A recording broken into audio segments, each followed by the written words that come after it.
30వ తారీఖు రోజు జరగబోయే మరి భారీ బహిరంగ సభకు మరి ఊరూరున పల్లె పల్లెన గ్రామాల నుండి మహిళలందరూ భారీ ఎత్తున రావాలని మా హుజరాబాద్ ఇన్ఛార్జ్ మా ప్రణవన్న గారు చెప్పడం జరిగింది.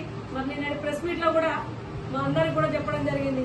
ముఖ్యంగా మరి ముఖ్యమంత్రి వర్యులు ఫస్ట్ టైం మన ఊరికి వస్తున్నారు కాబట్టి ప్రతి ఒక్కరూ కార్యకర్తలు అందరూ ఈ ప్రోగ్రామ్ ను విజయవంతం చేయాలి. మరి ఈ ముఖ్య ప్రోగ్రామ్ కి మన మంత్రివర్యులు పొన్నం ప్రభాకరన్న గారు, అలాగే మానకొండూరు శాసనసభ్యులు కవంపల్లి సత్తన్న గారు, అలాగే వేములవాడ శాసనసభ్యులు మరియు విప్పు ఆది సీరన్న గారు, చొప్పదండి నియోజకవర్గం ఎమ్మెల్యే గారు మేడిపల్లి సత్యం గారు, మరి ఎందరో అతిరథ మహానీయులు అందరూ వస్తున్నారు.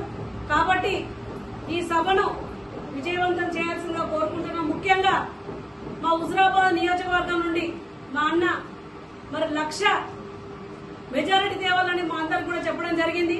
ఖచ్చితంగా కాంగ్రెస్ కార్యకర్తలందరూ కంకణబద్దులయ్యారు. ప్రతి వాడల ప్రతి ఊరున గ్రామాలకు మరి మా కాంగ్రెస్ 6 గ్యారంటీలు ప్రతి ఇంటికి ప్రతి గడపకు చేరవేస్తాం. ఖచ్చితంగా మహిళలకు పెద్దపీట వేసింది కాంగ్రెస్ పార్టీ.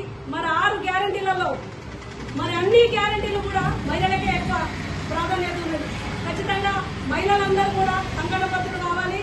మరి మా పార్లమెంటు మరి అభ్యర్థిని మరి వెలిశాల రాజేంద్రన్న గారిని భారీ మెజారిటీతో గెలిపించాలని ఈ ఊరి ఆడబిడ్డ కోరుకుంటున్నా.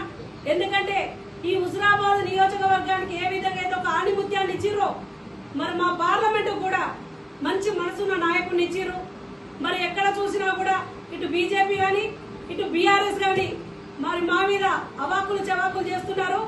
కానీ మీరు 10 ఏళ్లలో చేసిన అభివృద్ధి ఏంది, మేము అధికారంలోకి వచ్చినాక 100 రోజుల అభివృద్ధి ఏందనేది ప్రజలకే తెలుస్తుంది.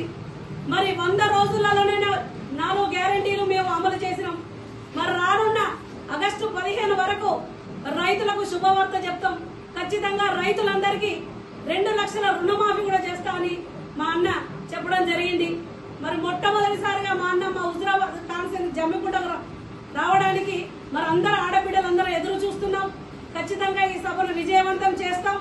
ఎందుకంటే ఎక్కడ చూసినా కూడా బీజేపీ వాళ్ళు మరి ఈ హుజరాబాద్ నియోజకవర్గంలో ప్రచారం చేస్తుంటా కూడా మరి మీకు ఇక్కడ ఉన్న 6 గ్యారంటీలు అమలవుతున్నాయా, మరి 6 గ్యారంటీలలో మరి 2-3 అమలైనాయని మాకు మాటలు కూడా చెప్పడం జరుగుతున్నది. మరి అధికారంలోకి వచ్చినాకనే 24 గంటల్లోపే మరి మహిళలకు ఉచిత బస్సు సౌకర్యం చేసినాం. మరి 10 సంవత్సరాలు ఉన్నా కూడా వాళ్ళు ఇంతవరకు కూడా ఏది కూడా అమలు చేయలే. మరి ఇక్కడ నుంచి మేము సవాల్ విసురుతున్నాం. ఒకటే ఒక మాట చెప్తున్నాం, ఇటు బీజేపీ ప్రభుత్వానికి గాని అటు బీఆర్ఎస్ ప్రభుత్వానికి గాని మరి ఒక్కటే అడుగుతున్నాం, ప్రతి ఊరున్న ఇందిరమ్మ ఇల్లు లేని రాజ్యం లేదు. మరి మీ డబుల్ బెడ్రూమ్లు ఎక్కడెక్కడ ఉన్నాయో అని మీరందరూ కూడా ఒకసారి ఆలోచన చేసుకోవాలి. ప్రతి ఊరున్న ఇందిరమ్మ ఇల్లున్న ఇంటికి పోయి మేము ఓటు అడుగుతాం. మేము ధైర్యంగా ఓటు అడుగుతాం. కాంగ్రెస్ ఏమేమి అమలు చేసింది అనేది, ఇప్పుడు ఉచిత కరెంట్ ఇచ్చింది కూడా కాంగ్రెస్ పార్టీ, మరి ఇందిరమ్మ ఇల్లు ఇచ్చింది కూడా కాంగ్రెస్ పార్టీ, మరి రైతులకు రుణమాఫీ చేసింది కూడా కాంగ్రెస్ పార్టీ. అన్ని నిజాలు మా దగ్గర ఉన్నాయి. ప్రతి ఒక్కళ్ళం ధైర్యంగా పోయి ఇవాళ మేము ఓటు అడుగుతాం. మరి మీకు ఆ ధైర్యం ఉందా అని అడుగుతున్నా. మరి జన్ధన్ ఖాతాలో 15 లక్షల రూపాయలు వేస్తా అని చెప్పారు. ఎందరికి మీరు 15 లక్షలు వేసారో మీరు రేపు ఓటు వేసేటప్పుడు మరి కార్యకర్తలకే గాని మరి మహిళా సోదరులకు గాని ఎవరెవరికి వేసారో మీరు కూడా చెప్పాలి. ప్రతి ఎక్కడ చూసినా అవాస్తవాలు చెప్పుకుంటా ఈ రోజు రాముని విగ్రహం పెట్టుకొని మీరు ఓట్లు అడుగుతున్నాం. కానీ మేము మా సోనియమ్మ బొమ్మ పెట్టుకొని గర్వంగా ఓట్లు అడుగుతున్నాం. మరి ఖచ్చితంగా ఇచ్చిందంటే ఇవ్వాలన్నా తేవాలన్నా కాంగ్రెస్ తోనే సాధ్యం. మరి ఖచ్చితంగా ఈ ఎంపీ ఎలక్షన్ల తర్వాత కూడా ఇందిరమ్మ రాజ్యం కనబడుతుంది. ఎందుకంటే మా అన్న చెప్పిండు, ప్రతి స్థానంలో పార్లమెంట్ ఎన్నికలలో మరి ఏ విధంగా అయితే రాష్ట్రాన్ని తెచ్చుకొని ఏ విధంగా అయితే మేము ఆడబిడ్డలందరూ కంకరబద్దులైలో ఇప్పుడు కూడా మరి పార్లమెంట్ లో మరి ఒక ఉన్నతమైన వ్యక్తిని కూర్చోబెట్టడానికి ప్రతి ఒక్క మహిళ సిద్ధంగా ఉన్నది. మరి ఈ రోజు మరి ముఖ్యంగా మరి రేవంత్ అన్న ఏ విధంగా అయితే ముఖ్యమంత్రిని చేసినామో ఈ పార్లమెంట్ ఎలక్షన్ లో కూడా భారీ మెజారిటీతో అన్ని స్థానాలు కైవసం చేసుకొని మరి రాహుల్ గాంధీ గారిని ప్రధానమంత్రి చేయడం ముఖ్య లక్ష్యంగా ఆడబిడ్డలందరూ ముందుకు వస్తున్నారు. మరి ఎన్నిసార్లు అవకాశం ఉన్నా కూడా వాళ్ళ పదవులు ఆశించలే.